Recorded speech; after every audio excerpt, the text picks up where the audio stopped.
Steven Seagal, one of my favourite action heroes, is with us live. And he's got a great story to tell because he recently became a Russian citizen. Yeah. Aided in that by the President Vladimir Putin. So let's get to Steven Seagal. He's been waiting very patiently. He's in Moscow.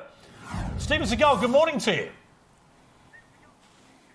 Good morning, brother. How are you? I'm great. Now, let me start by asking you this. You're in Moscow. You've become a Russian citizen with the help of Vladimir Putin. How and why has this happened? Well, I mean, I did give a statement at the time. My father was pure Russian. I have lots of relatives in Russia.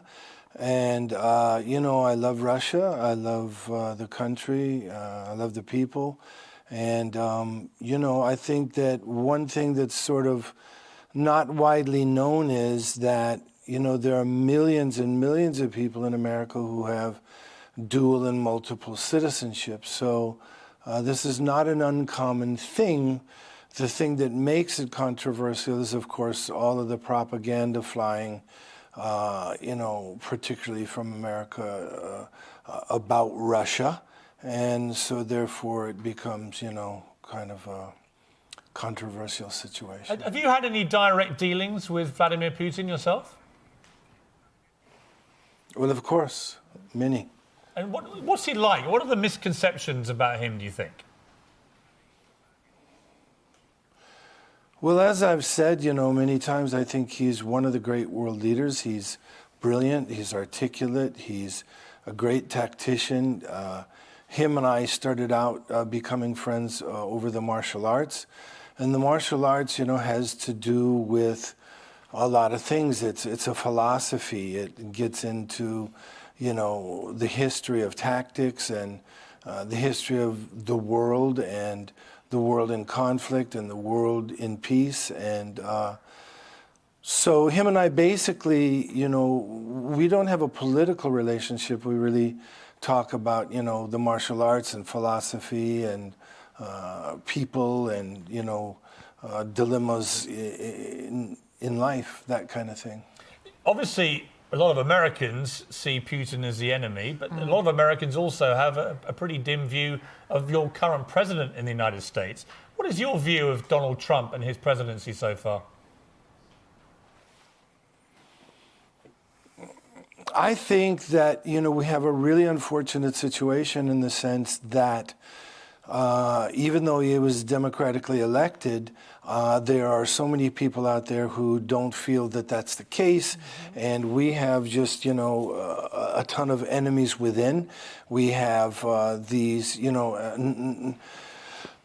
Democrats that have this whole other agenda to kind of, when I say Democrats, it's not just the Democrats, but there are this whole group of leftover Obamaites and people who feel that they should really sort of kind of overthrow Trump. And any decisions he makes, anything that he tries to do, he gets blocked so often from, sort of the enemies within. So it's very difficult for him to do anything. But when you see this ongoing debate right now about patriotism, the American flag, the anthem, black football players taking the knee as a mark of protest about racial division and injustice in America, do you agree with Trump that it's disrespectful, or do you think actually going to one knee is not an entirely disrespectful way of making a point? I guess really what I'd like to say is this. I believe in free speech. I believe that everyone's entitled to their own opinion, but I don't agree that they should hold the United States of America or the world hostage by taking a venue where people are tuning in to watch a football game and, imposing their political views. I think it's outrageous. I think it's a joke. It's disgusting. And, I respect the American flag, and I myself have risked my life countless times for the American flag, and I don't understand or agree with this kind of behavior. I think it's an outrage. There will be some people, Stephen, who will be watching this interview he's saying that and think you sound like a great patriotic guy, but they'll also see you in Moscow and being very complimentary about Vladimir Putin, who many Americans believe fixed the US election, which is why Donald Trump became president. How do you juggle the fact that a lot of your fellow Americans are pretty unhappy about this?